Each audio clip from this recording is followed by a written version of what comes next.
Monster Hunter Rise is the latest and greatest in the Monster Hunter series. It streamlines some of the pre-existing systems and adds a gigaton of new features like new ways to get around, a rideable dog friend called a Palamute, a new endemic life form called a wire bug, which increases your mobility in the world, your dexterity in fights, and it adds a new skill for each of the 14 weapon types. But we're here to talk shop on the Tetranadon, so let's jump right into it.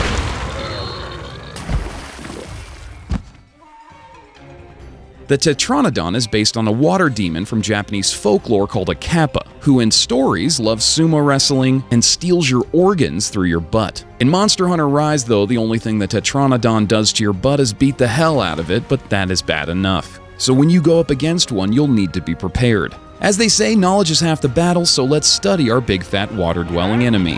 Tetranadon has two states. In the first, smaller, milder form, it walks around on 4 legs, so its movement speed is increased. But its size and damage are smaller compared to its larger form. Big T gorges itself on gravel or pond scum or something when it senses a fight coming, expanding its size and weight, and it adds a massive increase in damage. Each of the forms come with their own attack patterns or variations, so you'll need to change your approach after your prey is eaten.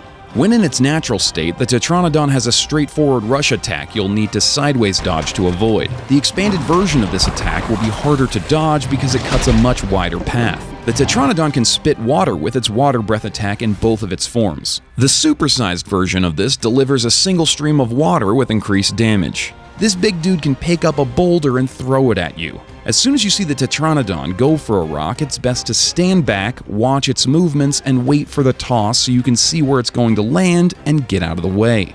Despite its large size, this thing can move. Its jump attack will launch the Tetranadon into the air, and when it lands, you better not be there. It has a massive area of effect and huge damage in the expanded form.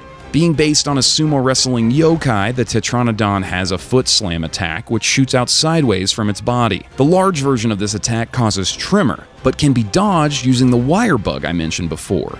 So how do you prepare your hunter for this battle? Health potions to take the edge off the damage you're definitely going to take, null berries to remove some of the status effects like water blight, dung bombs to stun him if he tries to eat you, and possibly some tremor resistance to your armor. Gathering endemic life can be a massive help as well. The cloth fly can distract as well as boost your defense, and like many other monsters, the Tetranadon is territorial. So use the whale nard to attract other monsters to provoke a fight, which will be both entertaining and take some of the Tetranadon's health. During the fight, focus on the Tetranadon's head, front legs, and exposed belly to do the most damage. Once the aquatic demon is defeated, you can use his carapace, hide, head disc, and beak to create new armor which increases defense as well as water and ice resistance, or new weapons that add water damage to your arsenal of oversized monster-killing devices. Monster Hunter Rise is out on Nintendo Switch on March 26th. I'll see you in the new Rampage mode.